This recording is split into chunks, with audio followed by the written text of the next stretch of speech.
Kokoje DEF Men Staff Platoon Commander আছে UPSI P Deepak Kumar Chauhan. Platoon number 4. Kokoje DEF Men Staff Platoon Commander UPSI P Deepak Kumar Chauhan. তাৰপিছতে Platoon number 5. Kokoje DEF Men Staff Platoon Commander WSIP Dipti Tamuli. Platoon number 6. Platoon Commander PC Ananta Mohan Adhikari নেতৃত্বত home guard Kokrajhar.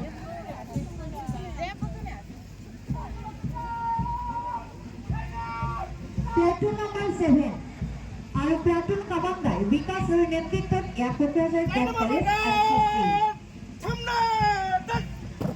তাৰপিছতে Platoon number 8. Platoon Commander C. Platoon Nalwari নেতৃত্বত Kokrajhar gov Platoon number 9. Platoon Commander C. Prakash Chandranath of Civil Defense Kokrajhar. Platoon Commander 10. Miss Sarangsi Doibari of Commerce College Kokrajhar. Platoon number 11. Platoon Commander Sri Mizanul Sheikh of Kokrajhar Gov SS and MT School and Platoon Commander Miss Mahina Zari নেতৃত্বত Abhiyam School Kokrajhar Girls Platoon number 12.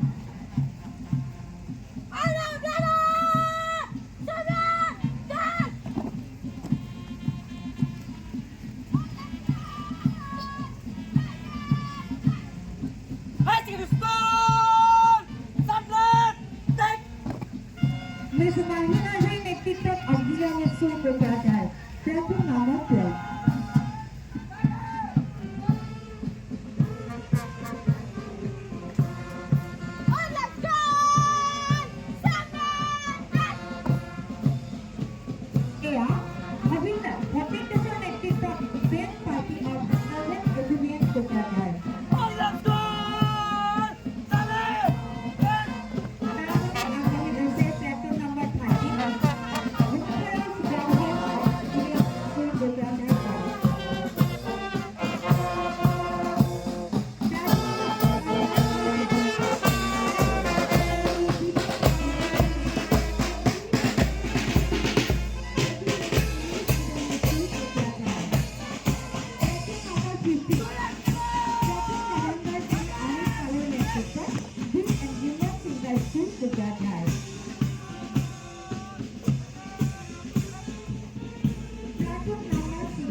Platoon number 20.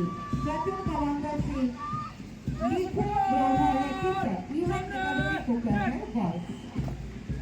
Platoon number 21. Platoon Commander Miss Bhutya Nalwari Netitwat Union Academy Kokrajhar Girls.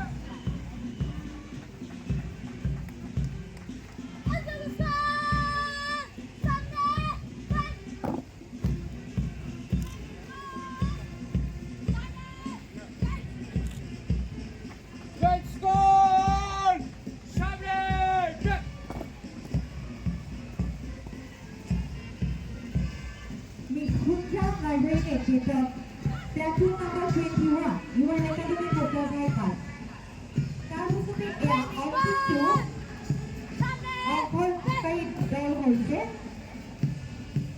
Platoon number 22, Kokrajhar Girls HS School আৰু Platoon Commander হৈছে Miss Pooja Motahari. আমাৰ পুৰস্কাৰৰ অভিনন্দন অনুষ্ঠানত ইমানতে সামৰণি পেলোৱা হ'ল। আমি এতিয়া আগবাঢ়িম আমাৰ পৰৱৰ্তী অনুষ্ঠানলৈ। পৰৱৰ্তী অনুষ্ঠানত আছে পুৰস্কাৰ তথা एग्रिकालचार डिपार्टमेंट थामहिनबा आबाद बिफाननि उनाव फैगासिनो दङ हाग्रा बिफान बिफाननि उनाव फैगोन डाइजेस्टर मेनेजमेन्ट नो डाइजेस्टर नोंथांमोना नुगासिनो दङ क'क्राझार आबाद बिफाननि बायदिसिना आबाद मावनायनि सोमोन्दै बिथांमोना फोरमायदों दिन्थिफुंदों बेवहाय दङ ड्रेगन आबाद खालामनाय बायदिसिना बिबारनि आबाद खालामनाय बेनि उनावनो फैदों जोंहा हाग्रा बिफान मेनेजमेन्ट जोङो मिथिरोंनांगौ जोंनि सोरगिदिं मा जागासिनो दङ सारन्थाइ गावोब्ला बारहुंखा फैयोब्ला सोरगिदिं दाखोर जायोब्ला दैबाना फैयोब्ला जों माबोरै रैखाथि मोनगोन बेनि बागै जोङो मिथिनो सोलोंनांगोन बेनि बागै जोङो मिथिनांगोन बेफोरबायदि दङ क'क्राझार जिल्ला डाइजेस्टर मेनेजमेन्ट डिपार्टमेन्टनिफ्राय नोंथांमोना नुनो मोनगासिनो दङ क'क्राझार डिस्ट्रिक्ट डाइजेस्टर मेनेजमेन्ट डिपार्टमेन्टनिफ्राय माबायदि दिन्थिफुंदों नाखौ जानानैबो जोङो जिउ रैखा खालामनो हागौ थामहिनबा ना फिसिनायनि गेजेरजों जों माबायदि जिउखौ सामलायलांनो हागौ बेखौ दिन्थिफुंगासिनो दङ बेनि उनावनो दङ क'क्राझार जिल्लानि P1 लाइभलिहुड मिशननि आवथायाव बेनि सिङाव बिथांमोना बायदिसिना हाबाफारि मावफुंनायखौ दिन्थिफुंगासिनो दङ बेनि उनावनो दङ कम्प्लिटेड मिशन जल जीवन मिशन 5 स्टार मॉडल विथ जल जीवन मिशन दैयानो जोंनि थांनानै थानायनि दिन्थिफुंनाय जादोंमोन बेनि उनाव दङ सर्व शिक्षा अभियाननि उद्दिष्ट बेनि उनाव दङ जॉइंट डाइरेक्टर हेल्थ सार्भिसनि सिङाव टीबी मुक्त भारत जोंहा टीबी जायोब्ला माबायदि जायो आरो बेनिफ्राय जों बारग'नायनि थाखाय माबायदि राहा लानांगौ बेखौ जोंनि देहा एबा सावस्रि बिफाना दिन्थिफुंगासिनो दङ टीबी जोबथानिफ्राय बारग'नो हानाय बेनि उनाव दङ सोलोंथाइ बिफाननि सिङाव सर्व शिक्षा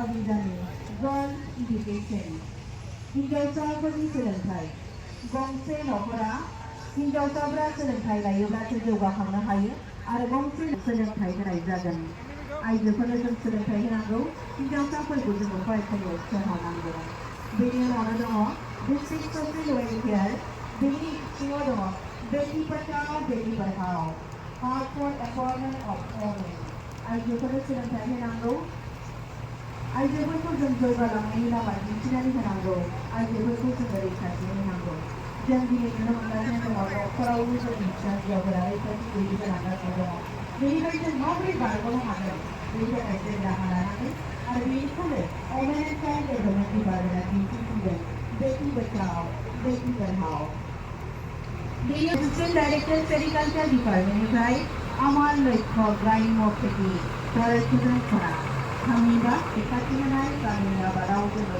गोसो होनाय जोङो खुन्दुं दिहुननायनि गेजेरजोंनो जोंनि समाजखौ जोंनि हारिखौ जौगाहोनाय बेनि उनाव फैगासिनो दङ क'क्राझारनि सुपारलिगाव जानानै थाबाय थाया जों दायनिगिरिनिफ्राय माबोरै दागिरिसिम सोलायनो हागौ बेखौ जोङो मावफुंनानै दिन्थिनो हागोन बेनो जाहैबाय क'क्राझार डिस्ट्रिक्ट जिल्ला मावफुंदों कारागार से कारिगर जोबथेसालिनिफ्राय दागिरिसिम जोबथेसालि सिङाव थानानैबाबो जों माबायदि खामानि मावनो हागौ दायनिगिरिनिफ्राय जोङो दागिरिसिम माबायदि महर सोलाय बिथांमोना जाहैबाय दायनिगिरिफ्राबो जेल सिङाव थानानै जोबथेसालि सिङाव थानानै माबायदि खामानि मावदों आखाइजों दानाय लुनाय लेंगुर बानायदों बिथांमोना गल्डेन लेंगुर बानायदों बायदिसिना बिफांखौ बिथांमोना दिन्थिफुंदों सान्द्रि संग्राय बायदिसिना आखाइनि हाबा बिथांमोना मावदों बेनि उनावनो दङ क'क्राझार जिल्ला